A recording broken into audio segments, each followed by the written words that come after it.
कैसे आशा करते हैं कि आप सभी लोग बहुत अच्छे होंगे। तो मेरे भाई आज का जो वीडियो होने वाला बहुत ज़्यादा खास होने क्योंकि हम लोग इस वीडियो के अंदर एसएससी एग्जाम के जो कि हार्ड लेवल ऑब्जेक्टिव क्वेश्चंस जो की है हिस्ट्री, इकोनॉमिक्स और ज्योग्राफी, ये तीनों सब्जेक्ट प्लस करके हमने ऐसे 25 ऑब्जेक्टिव प्रश्न क्वेश्चन हम बनाए जो कि अगर आप किसी भी जैसे कि एसएससी एग्जाम्स की अगर प्रिपरेशन करते तैयारी करते मेरे भाई, तो ऐसे क्वेश्चन अक्सर आपके एग्जाम में टकराते रहते हैं। तो मेरे भाई चलिए शुरू करते हैं। सबसे पहले प्रश्न की हम बात करें हिस्ट्री से। सबसे पहले प्रश्न की अगर हम बात करें तो हिस्ट्री का सबसे पहला प्रश्न अगर आप यहाँ पे देखें तो कहता है कि इक्ताधारी प्रथा का विकास किस शासक के समय में हुआ था। तो मेरे भाई इक्ता जो धारी प्रथा है उसका किस शासक के समय में हुआ था। ऑप्शन ए है इल्तुतमिश, ऑप्शन बी है कुतुबुद्दीन ऐबक, ऑप्शन सी है बलबन, ऑप्शन डी है अलाउद्दीन खिलजी। दोस्तों इसका correct answer option number A हो जाएगा, यानी कि इल्तुतमिश हो जाएगा इसका करेक्ट आंसर। यानी कि इक्ताधारी प्रथा का विकास किस शासक के समय में हुआ मेरे भाई, तो इल्तुतमिश, यानी कि ऑप्शन नंबर ए आपको याद रखना है। ठीक है, तो ऑप्शन नंबर ए इसका करेक्ट हो जाएगा। चलिए एक बार फिर से प्रश्न को हम पढ़ेंगे। पहला प्रश्न है कि इक्ताधारी प्रथा का विकास किस शासक के समय में हुआ। Option A Iltutmish, option B Qutbuddin Aibak, option C Balban, option D Alauddin Khilji. दोस्तों इसका correct answer option number A हो जाएगा, यानी कि इल्तुतमिश हो जाएगा इसका करेक्ट आंसर। चलिए बात कर लेते हैं अगले प्रश्न, यानी कि प्रश्न संख्या अगर हम 2 की बात करें मेरे भाई, तो दिन ए इलाही की स्थापना किस वर्ष हुई थी। Option A 1575, option B 1582, option C 1600, option D 1562। दोस्तों इसका correct answer option number B हो जाएगा, यानी कि 1582 हो जाएगा। तो दिन इलाही की स्थापना किस वर्ष हुई थी, तो 1582 में। तो ऑप्शन नंबर बी आपको याद रखना है।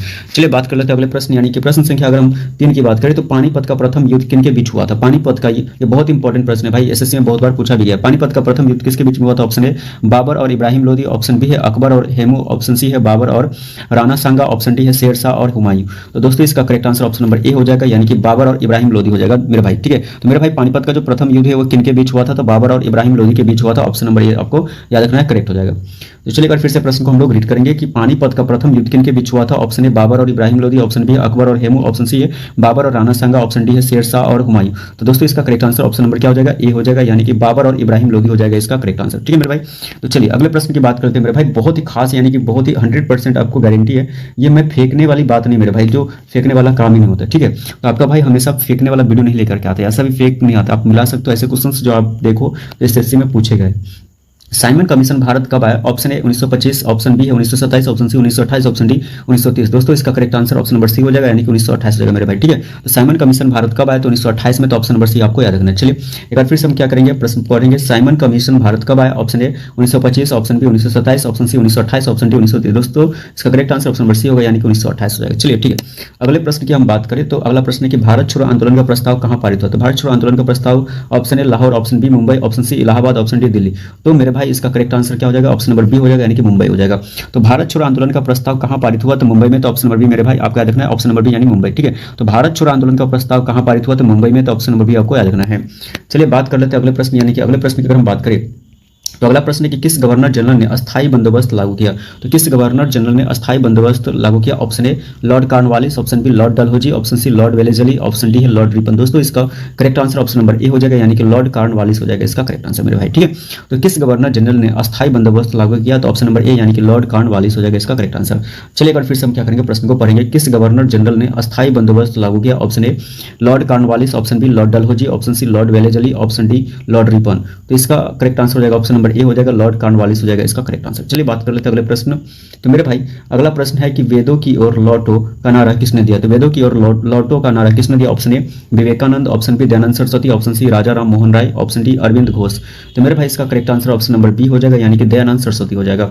तो वेदों की ओर लौटो का नारा किसने दिया, दयानंद सरस्वती। मेरे भाई ऑप्शन नंबर बी आपको याद रखना। ठीक है, प्रश्न को एक बार हम लोग फिर से रिपीट करेंगे कि वेदों की ओर लौटो का नारा किसने दिया। Option A Vivekananda, option B Dayanand Saraswati, option C Raja Ram Mohan Roy, option D Aurobindo Ghosh. इसका correct answer option number B हो जाएगा, यानी कि दयानंद सरस्वती हो जाएगा इसका करेक्ट आंसर। चलिए अगले प्रश्न की बात कर लेते हैं। अगला प्रश्न क्या है कि हड़प्पा सभ्यता का सबसे बड़ा नगर कौन था। Option A Lothal, option B Dholavira, option C Mohenjodaro, option D Kalibangan. तो मेरे भाई इसका correct answer option number B हो जाएगा, यानी कि धौलावीरा हो जाएगा इसका करेक्ट आंसर। तो हड़प्पा सभ्यता का सबसे बड़ा नगर कौन था, तो धौलावीरा था। तो ऑप्शन नंबर बी आपको याद रखना है। चलिए फिर से मेरे भाई प्रश्न को पढ़ेंगे। हड़प्पा सभ्यता का सबसे बड़ा नगर कौन था। Option A Lothal, option B Dholavira, option C Mohenjodaro, option D Kalibangan. मेरे भाई इसका correct answer option number B हो जाएगा, यानी कि धौलावीरा आपको याद रखना है। अब हम अर्थशास्त्र के कुछ ऐसे प्रश्न करेंगे जो कि एसएससी में पूछे गए कि भारत में योजना आयोग का गठन कब हुआ। तो मेरे भाई भारत में योजना आयोग का गठन कब हुआ। Option A 1947, option B 1950, option C 1951, option D 1952। मेरे भाई इसका correct answer option number B हो जाएगा, यानी कि 1950 हो जाएगा। तो भारत में योजना आयोग का गठन कब हुआ, तो 1950 ऑप्शन नंबर बी आपको याद रखना है। फिर से प्रश्न को हम लोग पढ़ेंगे कि भारत में योजना आयोग का गठन कब हुआ। Option A 1947, option B 1950, option C 1951, option D 1952। तो मेरे भाई इसका correct answer option number B हो जाएगा, यानी कि 1950 हो जाएगा इसका करेक्ट आंसर। अगले प्रश्न की बात करें मेरे भाई, तो इसमें कहता है कि मुद्रास्फीति का अर्थ क्या है। मेरे भाई मुद्रास्फीति का अर्थ क्या है? ऑप्शन ए वस्तुओं की कीमतों में कमी, ऑप्शन बी है बेरोजगारी में वृद्धि, ऑप्शन सी है मेरे भाई सामान्य मूल्य स्तर में वृद्धि, ऑप्शन डी उत्पादन में कमी। तो मेरे भाई इसका correct answer option number C हो जाएगा, यानी कि सामान्य मूल्य स्तर में वृद्धि हो जाएगा। तो मुद्रास्फीति का अर्थ क्या होता है? सामान्य मूल्य स्तर में वृद्धि हो जाएगा। ठीक है, तो मेरा भाई प्रश्न क्या है कि मुद्रास्फीति का अर्थ क्या है? ऑप्शन ए वस्तुओं की कीमतों में कमी, ऑप्शन बी है बेरोजगारी में वृद्धि, ऑप्शन सी सामान्य मूल्य स्तर में वृद्धि, ऑप्शन डी उत्पादन में कमी। तो मेरे भाई इसका correct answer option number C हो जाएगा, यानी कि सामान्य मूल्य स्तर में वृद्धि हो जाएगा इसका करेक्ट आंसर। अगले प्रश्न की अगर हम बात करें मेरे भाई, तो अगला प्रश्न जो है इसमें, तो मेरे भाई प्रश्न है कि भारत में जीएसटी कब लागू हुआ? तो ऑप्शन ए में है 2016, ऑप्शन बी है 2017, ऑप्शन सी है 2018, ऑप्शन डी है 2019। तो मेरे भाई इसका correct answer option number B हो जाएगा, यानी कि 2017 हो जाएगा। तो भारत में जीएसटी कब लागू हुआ? तो ऑप्शन नंबर इसका बी करेक्ट हो जाएगा, यानी कि 2017 में लागू हुआ। एक बार फिर से मेरे भाई प्रश्न को पढ़ेंगे, बहुत ही खास प्रश्न है कि भारत में जीएसटी कब लागू हुआ? Option A 2016, option B 2017, option C 2018, option D 2019। दोस्तों इसका correct answer option number B हो जाएगा, यानी कि 2017 में लागू हुआ था। ठीक है, चलिए अगले प्रश्न की हम बात करें मेरे भाई, तो अगला प्रश्न है कि भारतीय रिजर्व बैंक की स्थापना कब हुई? तो भारतीय रिजर्व बैंक की स्थापना कब हुई? ऑप्शन ए 1935, ऑप्शन बी है 1947, ऑप्शन सी 1950, ऑप्शन डी 1921। तो मेरे भाई इसका correct answer option number A हो जाएगा, यानी कि 1935 हो जाएगा। तो भारतीय रिजर्व बैंक की स्थापना कब हुई? तो 1935 में। तो ऑप्शन नंबर ए इसका करेक्ट हो जाएगा। फिर से प्रश्न को हम लोग पढ़ेंगे कि भारतीय रिजर्व बैंक की स्थापना कब हुई? Option A 1935, option B 1947, option C 1950, option D 1921। इसका correct answer option number A हो जाएगा, यानी कि 1935 हो जाएगा। तो भारतीय रिजर्व बैंक की स्थापना कब हुई? तो 1935, यानी कि ऑप्शन नंबर ए इसका करेक्ट हो जाएगा। फिर से भारतीय रिजर्व बैंक की स्थापना कब हुई? Option A 1935, option B 1947, option C 1950, option D 1921। इसका correct answer option number A हो जाएगा, यानी कि 1935 हो जाएगा। तो भारतीय रिजर्व बैंक की स्थापना कब हुई? तो 1935।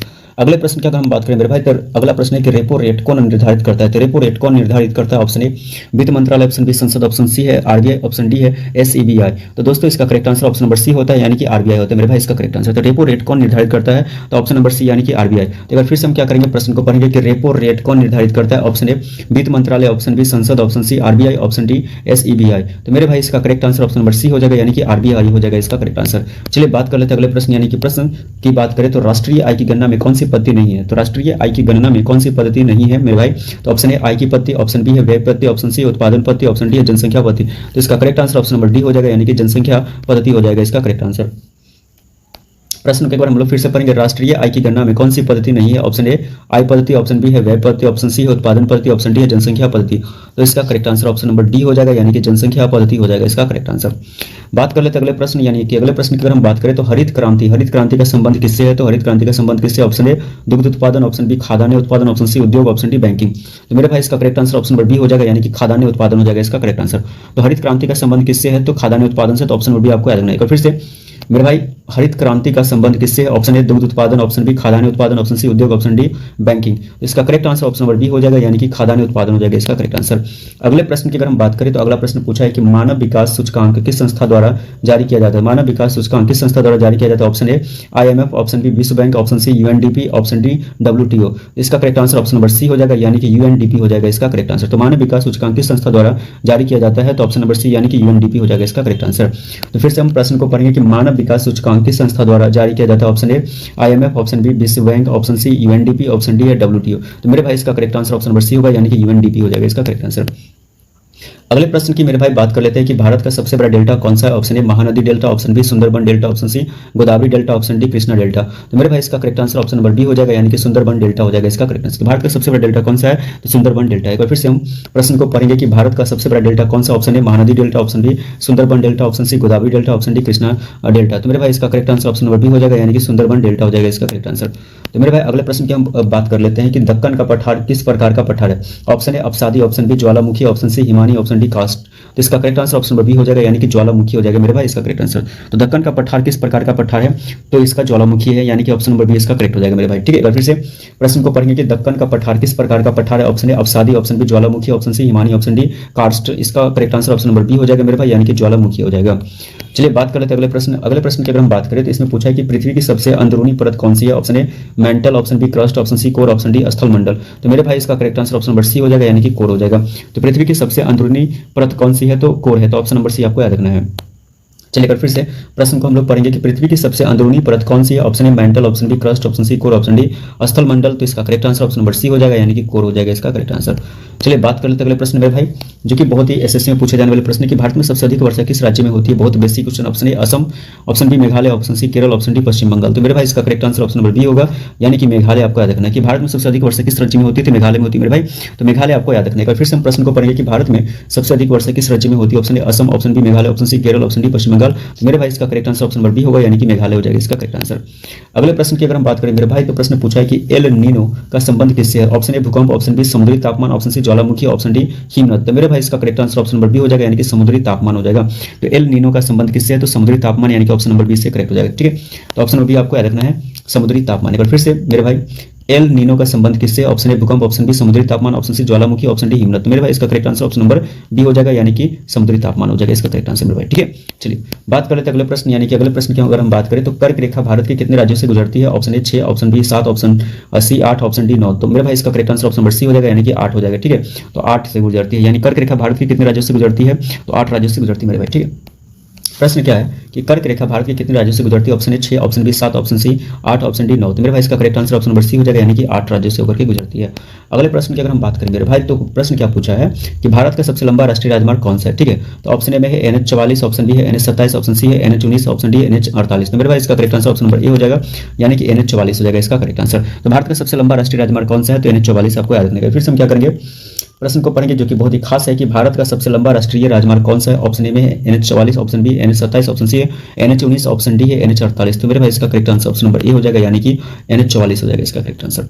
चलिए बात कर लेते हैं अगले प्रश्न, यानी कि बहुत ही खास प्रश्न है, चिल्का झील किस राज्य में स्थित है। Option A Paschim Bangal, option B Tamil Nadu, option C Odisha, option D Andhra Pradesh. तो मेरे भाई इसका correct answer option number C हो जाएगा, यानी कि ओडिशा में है। तो चिल्का झील किस राज्य में स्थित है मेरे भाई, ओडिशा। ऑप्शन नंबर सी आपको याद रखना है।